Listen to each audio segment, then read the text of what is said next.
Hey everyone, how are you, my tech squad? 𝐸𝐴𝐵𝐸𝐹s here for CSM Practice. Today we have another session, and this one is going to dive into a very important topic that elevates the customer experience and make your customers way more loyal, and it's called the advisory board. I have Mike Marchetti, who is a tech startup and Silicon Valley veteran, to come in today and tell us all about it. He used to work at Yelp and Yahoo, and he's very passionate about amplifying the customer engagement. He has a lot of strategies and tricks up his sleeve to share with you today.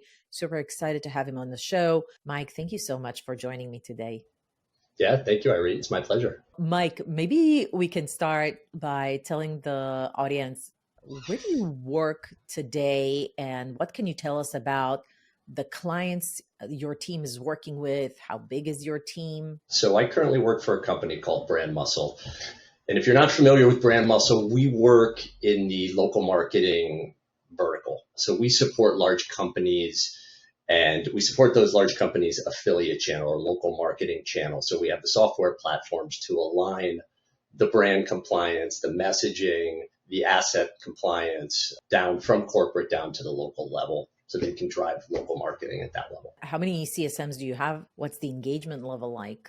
Yeah, we have about in the range of 40 to 45 CSMs. They operate within account teams. So an account team might have 4 to 5 individuals on that team, and they support anywhere between 8, probably 12, 13 accounts. Wow. So a fairly large team, must have had the team for a while now. You joined the company about 3 years ago, if I'm not mistaken. Setting up a customer advisory board was just one of the initiatives you took. Maybe you can take us back to the moment that you arrived to the company. What was the situation that made you think we should probably set up a customer advisory board? What were some of the problems or the challenges? I mean, the core of the issue was that we just didn't have high enough stakeholders. We had user stakeholders. We were talking to them very often. They know our products inside and out. They're concerned with feature and functionality, and I felt like we had great engagement with those users. We had good alignment with management. That's sort of the next level up. And management, I felt like we were showing our value proposition. They're less involved in the product on a day-to-day, but I felt like our engagement was still good with them. And that's essentially where it ended. We didn't have leadership level, executive level involvement, buy-off. Didn't feel like we had strong enough partnerships at that level. And so we started to think about different ways that we could up-level our relationships and get multifaceted at different levels. For those who are just entering customer success or never been in an executive position to make that kind of strategic decision, what's the worst that can happen? Suppose you don't have an executive engagement. Yeah. That's so bad.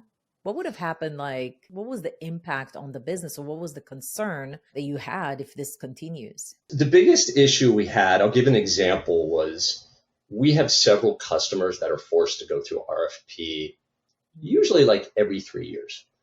And we'd get into these RFPs and we didn't feel like we had the right stakeholder alignment at that higher level. That was a risk to me. As a chief customer officer, we always want to provide the best experience, but we don't always do it. Let's be honest. It's hard to be 100% perfect all the time. And I think you have to self-admit that. We're not going to be 100% perfect, but if we have the right partnerships in place, our customers know they're working with a company they can trust and that we're in it to make them successful, then we will get through the issues. But I didn't have those relationships. And so I think that was the biggest risk, is when things unexpectedly happened, whether it was a tech issue or we were going into an RFP and we were hoping to renew that RFP, we didn't have those relationships to make sure that we could get through those times. Why would you have an RFP if a client has been with you for a year or two? We have customers been with us for years. And if you think about, a lot of the Fortune 500 companies will be forced by their procurement departments to RFP every 3 years.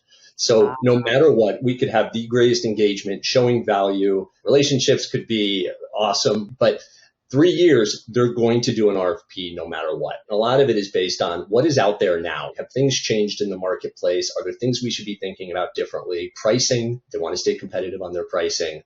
So yes, a lot of our customers are forced to do RFP every 3 years, even though we might have a great engagement with them. Is that normal for any industry where you have enterprise accounts, or is this specific to a certain industry? I think it is normal when you're working with Fortune 500 companies. So whether it's enterprise or not, I think it all depends on your customer base. I mostly see it within my Fortune 500 companies that they are forced to RFP and stay competitive.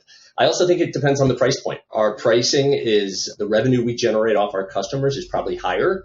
And so that they want to make sure that the pricing is competitive in the market every 3 years. I think that's important information for any new SaaS or technologies founders that are thinking, oh gosh, if I could only get into the enterprise, the Fortune 500 and get to $1 million deals, this is the stuff that they're going to run into. But if you choose to swim upstream, then you have to have some risk mitigation strategies, and building an executive customer advisory board is one of those things that would allow you to have the high-level executives more engaged in an appropriate experience that would let you build those relationships, is what I'm hearing from you. Yeah, I'll give you a great example. It was a couple of weeks ago, we had an accounts payable that had been outstanding or had been aging, and it had aged for a while. The CFO called me and we talked about it. I was able to call an executive at a pretty large brand on his cell phone and say, hey, what's going on here? And we got payment that day. There's a big piece of it is goodwill. As a chief customer officer, I'm always trying to figure out how I can have more goodwill with my customers. And the higher I can get up, that goodwill becomes more and more meaningful. Honestly, it almost sounds like the executive advisory board also opened up opportunities for you to establish friendship, like a deeper relationship with these folks. Yeah, it absolutely has. What I will say is the first year we established our executive advisory board, our meetings are in person. It's hard to get people to come to an in-person meeting, especially as you get higher and higher up the hierarchy. The years now that I've been in it, we've been doing it for 4 years now, it's easier. And I can supplement. Over those years, I have my repeated participants that are VPs, senior vice presidents. For me, it's chief marketing officers. That's the executive we're targeting. It's easier and easier every year to get those people to come because they've seen the value. So you instantly get your repeats. And then you start to supplement with new customers or other individuals you think are relevant for, and you keep bringing it up higher and higher. Two clear benefits from this initiative that you've gotten over the last 3 years. One, deeper relationship with those high-level executives to the point that you can even text them. And then clearly, when you get to the RFP, you get to influence to some degree how the RFP is written, hopefully, or at least get the heads up and be able to potentially influence the process to some degree. So that's in your favor. Yeah, in that situation, that's just one. These executive level relationships are invaluable. Just one aspect of it, to your point, is the goodwill to whether it's an RFP, whether we had a tech issue that impacted their local affiliates. That's the space we're in and supporting those local affiliates. Say we had a big tech issue. I know I can pick up the phone and start to do some damage control at a very high level, instead of coming in at a user or even a management level. More impactful if I can align at the executive level and help get them to help me disseminate the message and get everybody back on board quicker. I think for anybody out there who's in an executive role and responsible for customer experience, we should always be thinking about goodwill. I got to build up my goodwill. So we talked about two almost like immediate and kind of like almost tactical benefits. And those are kind of like leading indicators when you start seeing that you're doing the executive advisory, they're attending, they're engaged, you have goodwill established. I don't know how you can quantify that, or maybe like you can track that or not. You feel comfortable enough to send them a text. That means you're on the right track with that executive. It's been 3 years in the making, right? Or more or less, of having a client advisory board, or 2 years? How long? It's about 4 years. About 4 years. Okay.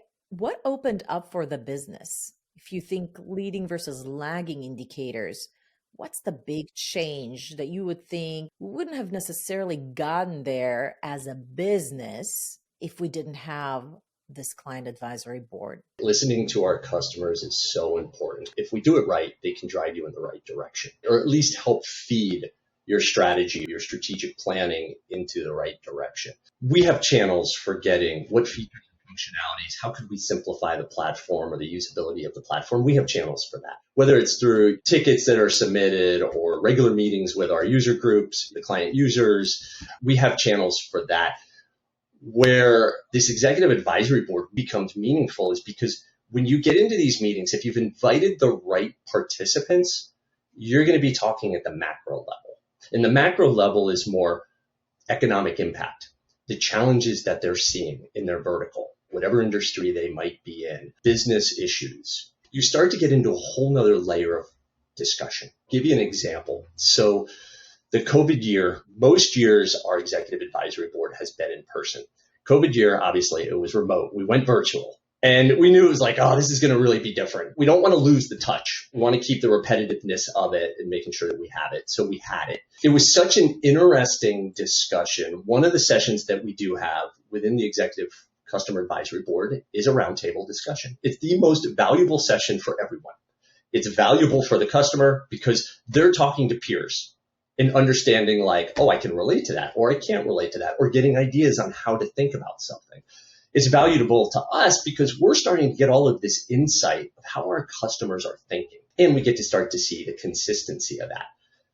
During the COVID year, it was such a dichotomy of you had certain industries that were not doing well. Most industries were getting hit or impacted because of COVID in some way or another. Other industries, home improvement, manufacturing, best years of the company life. And it was such like, oh my gosh. And that was a massive like moment for us as a company going, as we think about our vertical strategy and what our penetration and where we're making investments, that information for us was so useful to know who's doing what. I mean, that was the biggest dichotomy because there was such a difference in what vertical you were in, whether you're doing well or not doing well. We were able to leverage that information to help us think about our business strategy moving forward for the next year. Because we always talk about how customer success is an instigator to build and establish an upside down bow tie funnel.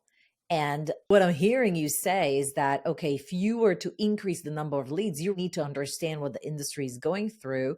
And by having these discussions at a high level, you get an understanding of who's struggling, who's doing well, what's top of mind for them. And it just allows you to pivot quickly, even with your messaging on the marketing front, in sales conversation, if you were to amplify that to the nth degree. Yeah, we talked about goodwill. One of the values out of an executive advisory board is building those relationships. How tightly can you get those relationships and depend on them?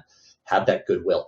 The other biggest thing for me was how can we get this insight? We are working with senior vice president, CMO in large companies, good brands. In my mind, a lot of these individuals are bellwethers. They are sort of at the forefront of where the market might be going or what we should be thinking about, right? Based on whatever it might be, economy or competitive advantage, whatever it might be. And that's where I want to be listening. That's where I want to take that in. I want to know these discussions because when we get into our executive planning, we get into what is our business strategy moving forward for the next year? Well, we're going to take some of that information and it's going to feed right into that process. So would you say that during COVID, if you didn't have access to those individuals, you didn't have the client advisory board sessions, would you have been able to be, as a business, as successful and get the economic performance, meaning churn, renewals, upsells, even new sales deals as much as you did without it? I would say, Reed, that it was invaluable. Not only one, how do we want to pivot our team? We want to pivot our teams. Hey, if you have a client that's not doing as well in this industry, well, this is how we want to approach it. So we basically built out new playbooks from it at that level. From an executive level, it was about where do we make those investments? Well, I'm going to go invest over here because these companies are doing really well. And so let's spend more time, put more resources, more how are we going to approach those customers or those verticals in those customers differently? So it did definitely help us think differently based on an economic impact, based on something that was going on that none of us knew how to deal with at the time. Let's get into the how. Look, Mike, I've been doing customer success strategies for a very long time, helping different companies to establish them. But I want to hear from you. When you think about a client advisory board that's just okay to something that's great and impactful, what are some of the ingredients that you want to ensure that your advisory board as an institute actually has? And what would you advise other executives as they think about their own? If they already have one, how could they make them great?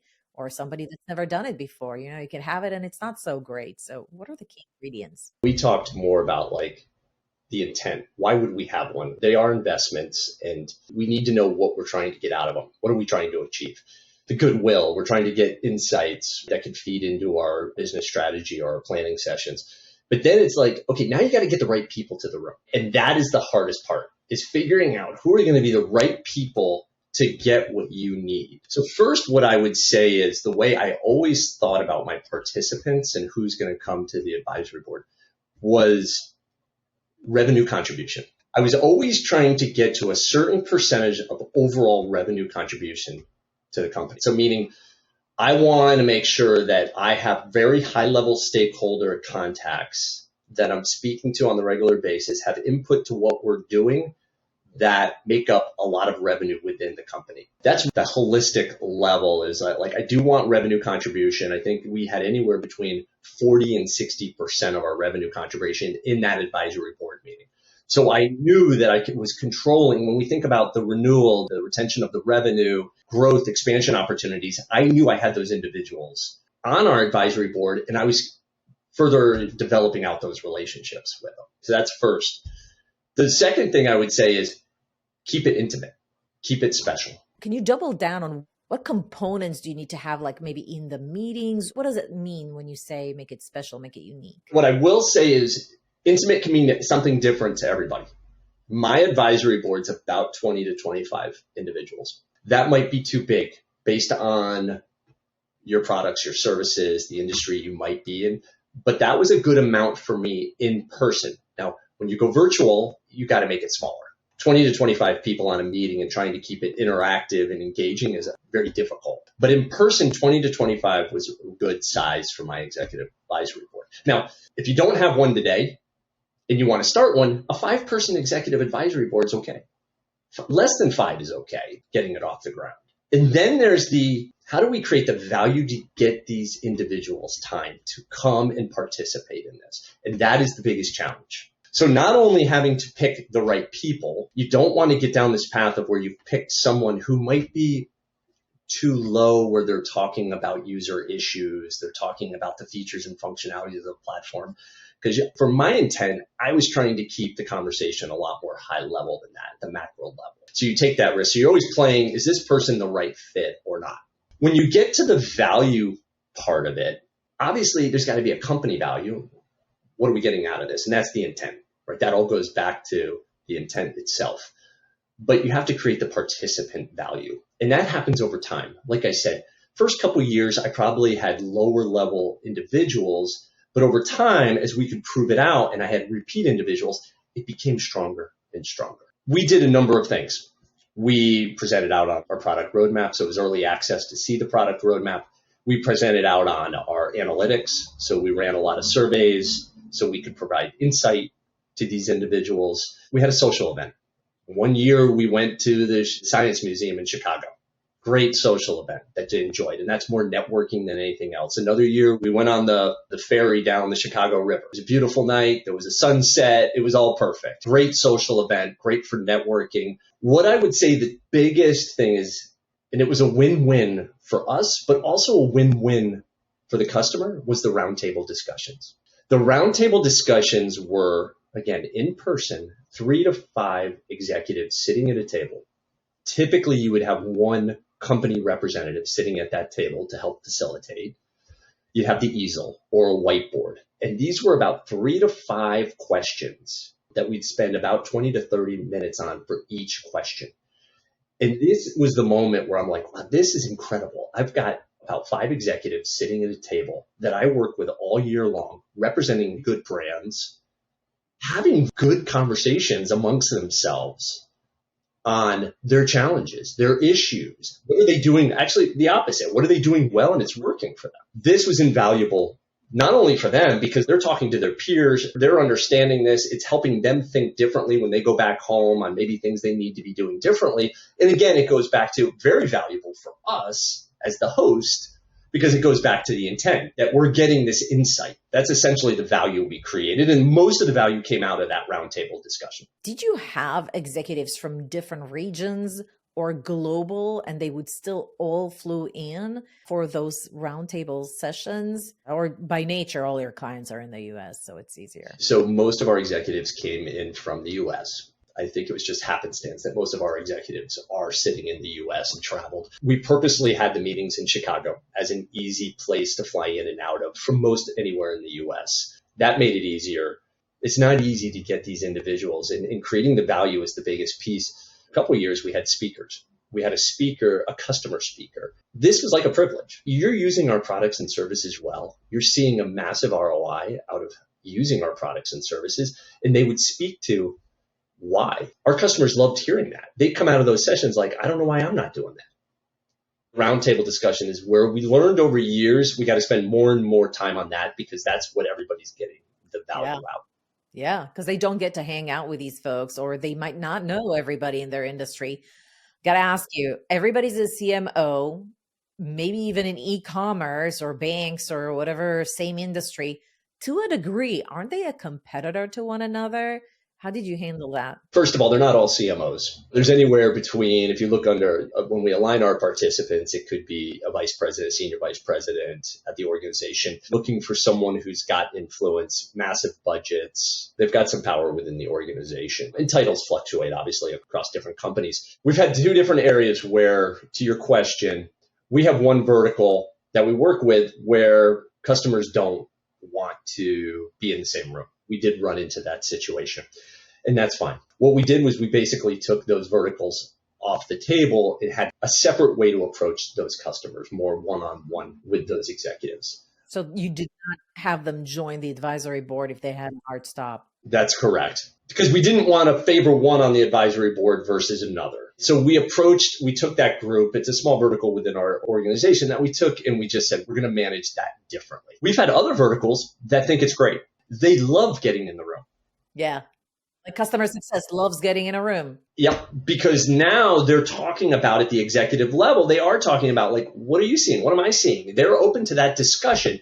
They don't think they're giving anything up from a competitive nature, but I think they sort of could align on what they're seeing. Strategies, trends at a high level. You could say, hey, build a customer advisory board, and one would do it well and the other one doesn't. Doesn't mean that you shared all your secrets, essentially. Yeah, in a lot of cases, in the vertical that I'm specifically thinking about, these relationships continued beyond the executive advisory board. Like I know they still talk to each other because we introduced them. So again, when we talk about value, that was a value we were able to provide, a value that you got to meet these contacts. Now you have those relationships with them, and those relationships have gone beyond those meetings. One of the challenges that I see executives often deal with any initiative is just to prove the value of it. For that, I always encourage to think about some KPIs, leading and lagging indicators in the context of a client advisory board. In thinking back, what KPIs, company that wants to be super data driven, what are some of the simple KPIs that they can just show, hey, we did it, and how can they track impact, if at all? What do you think about that? Can we assign KPIs for client advisory boards? What I'll say is, first of all, they are an investment. You're investing in dedicated time. Get dedicated time. A full day of them, not distracted, but listening to you is invaluable. So they are investments. So what I will say is, one, we paid for certain things. We paid for hotel rooms. Obviously, we had a conference room in a hotel. We had the social event that I mentioned before. We paid for certain things that are the investment in what we're trying to do. In some cases, if I wanted an executive there, I have paid for flights. The way I think about it, you have a lifetime value of a customer. You know what they're going to pay over the lifetime value. If I take 2 to 3% of that, isn't that worth it to have this executive relationship? Well, I guess maybe think about smaller companies or less experienced CEOs. When the executive comes in and say, hey, we got to have a cab. And they would say, well, what's the ROI on it? Let's say they don't know what the ROI on it. And then I did it. How do I show success? Maybe it's not KPIs. Maybe it's not a quantifiable impact, but can I show some tangible wins? Maybe the ROI is that, yeah, we have deeper relationships and better relationships. A percentage of clients that did the RFP and we won after 3 years versus the percentage of clients that did RFP and we didn't win 6 years ago. Maybe that's a great KPI. You're not that far off. One, obviously we have budgets on every one of these accounts. Can I exceed the budget? By exceeding the budget, can I absorb the cost? More than absorb the cost of what I did for the advisory board. How much did I exceed budget by with these participants, with the companies, that they represent? That's the first way. Two, I think you're spot on. It's more about, can I renew them? every year? Is it every 2 years? How long? Whatever the contract term might be, am I renewing these individuals? And you can quickly see none of them are dropping out. For the most part, you're hoping that a lot of the ones that are attending are renewing each year. There's the renewal aspect of it. Part of that, going back to like the goodwill, is you're establishing trust. Trust is so important in what we do. And if you have trust, you should be able to drive renewal and you should be able to expand. And not only expand, but accelerate your selling, your upsell, because there's trust been established or that partnership's been established. And that should all reflect directly in a renewal KPI. And do I exceed budget? Absolutely. So would you recommend that if anybody here that's listening that have not done a client advisory board yet or hasn't optimized it fully, take a baseline? What is the renewal rate for that cohort that you're going to target for the executive advisory board? What's your expansion rate for those accounts? And what's the advocacy from those accounts? And even the relationship level, maybe you could do a relationship score and then do A/B testing. Okay, after a year, after 2 years, are we seeing progression? Are we seeing like those that are involved? Do we get a much higher renewal expansion and advocacy and maybe even NPS? Like how fast can we get over code red issues with those accounts? How smoothly do we get out of those situations? I think all of those are great KPIs, but you kind of need to have the baseline first. You're spot on. The first year, you're sort of, is this going to work? But once you've gotten through your first year, then you start to go, okay, now I know what I'm trying to analyze. And I think you just called it out well. It's a cohort. And what do I get out of having that cohort? With a lot of these larger companies, they have a lot of divisions. So am I getting introductions into other divisions that we could be working with? By having that high level stakeholder, I can get those leads into other divisions. So there's different ways I could be measuring it, but I think what you just hit on is a good way to think about it. So we're going to give the audience your LinkedIn profile link in the description for this podcast episode. So you're welcome to reach out to him on LinkedIn and connect. If you do need a coach, a strategy coach to help you set one up, and in fact, just help you increase the level of relationship and engagement overall with your clients, we have an awesome program that you can sign up for. DM me in the chats or on LinkedIn and let me know that you're interested in getting some help. I would love to work with you. And with that, it's a wrap. Mike, you've been such a wonderful guest. Thank you so much for sharing all of your knowledge and experience. This was absolutely fantastic. Great. Thanks, Ari. It was fun. Thank you. I appreciate it. I'll see you at the next video.